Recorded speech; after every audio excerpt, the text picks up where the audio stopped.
Bonjour à toutes et à tous. Aujourd'hui, parlons du conditionnement. Le conditionnement ou packaging désigne le ou les différents emballages d'un produit. Il doit garantir la conformité et les caractéristiques du produit. Par exemple, pour un produit frais, le conditionnement doit éviter toute oxydation de ce dernier. Tout au long de la chaîne logistique, le conditionnement permet de protéger et ou conserver le produit. Ce dernier doit pouvoir être facilement manipulé et résister aux aléas normaux d'utilisation. Rendre le produit visible et attractif. Ainsi, le packaging peut être coloré pour les produits destinés aux enfants, par exemple les petits Gervais, ou de forme ou composition originale pour se démarquer des concurrents, comme les œufs Kinder par exemple. Et enfin, identifier le produit par un code barre et des mentions légales.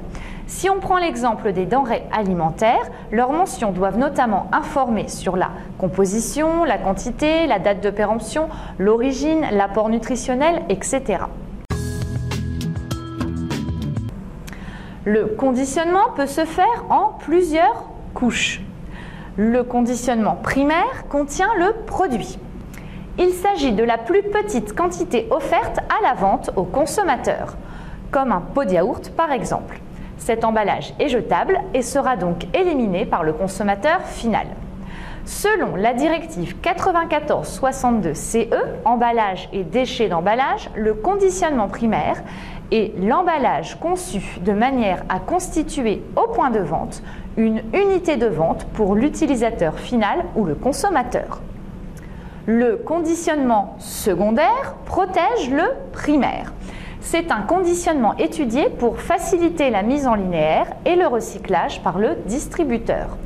Les emballages secondaires les plus courants sont les étuis cartons à ouverture facile ou à rabat ou encore les coffrets. Ils permettent de contenir plusieurs emballages primaires. Par exemple, l'étui carton qui peut contenir de 2 à 16 yaourts. Enfin, le conditionnement tertiaire ou d'expédition sert au transport et au stockage. Il s'agit des variantes logistiques qui permettent de transporter en grande quantité les produits en magasin ou chez l'industriel. Il peut s'agir de palettes complètes d'une seule référence ou de palettes mélangées, comportant un assortiment déterminé. Les emballages tertiaires les plus courants sont les caisses de transport, caisses américaines ou encore les palettes. Une palette peut ainsi contenir en moyenne une centaine de cartons de yaourt contenant chacun une dizaine de yaourts.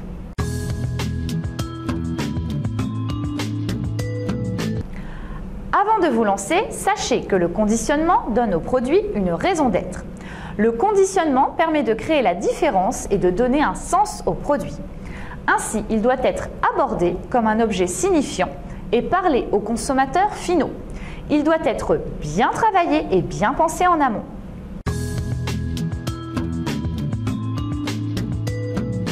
Prenons l'exemple des pots de Nutella.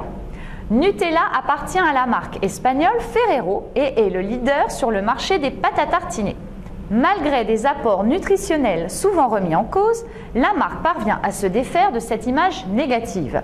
Son conditionnement est un des moyens vers ce but. Nutella est une exception pour ce qui est du packaging. La marque est connue pour son fameux pot. Nutella cherche avant tout à personnaliser ce dernier. Ayant une cible plutôt enfantine ou adolescente, la marque a su adopter une stratégie globale afin de toucher un public beaucoup plus large. Le code couleur de Ferrero est un élément essentiel du packaging Nutella. En arrivant au rayon d'un supermarché, la prédominance de rouge et noir sur son pot attire votre regard et vous amène facilement à identifier ce dernier. Le rouge et le noir sont également très utilisés pour d'autres produits Ferrero, Kinder par exemple. L'autre élément que l'on retrouve sur tous les pots Nutella est la mise en avant des ingrédients étant bénéfiques à votre santé. La noisette et le verre de lait sont toujours mis en avant afin de minimiser au maximum les effets pervers que pourrait contenir le produit. À l'occasion de différents événements, Fêtes de fin d'année, Pâques, été, etc. Nutella n'hésite pas à incorporer des visuels différents sur ses pots en verre afin d'être en harmonie avec la période de l'année, tout en gardant ses codes couleurs principaux. Le client est au cœur de la stratégie Ferrero. Ainsi, la marque interagit directement avec eux via les réseaux sociaux et les sonde afin de décider d'un packaging futur.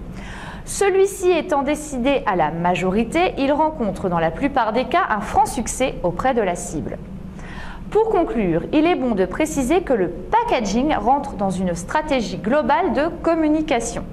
En alliant des messages publicitaires et en suscitant un bouche à oreille accru, la notoriété de vos produits n'en sera que plus grande et justifiera plus facilement le positionnement sur lequel vous souhaitez miser concernant votre packaging. Si celui-ci correspond à votre image de marque, il sera plus facile à identifier par les consommateurs. Voilà, c'est terminé pour aujourd'hui.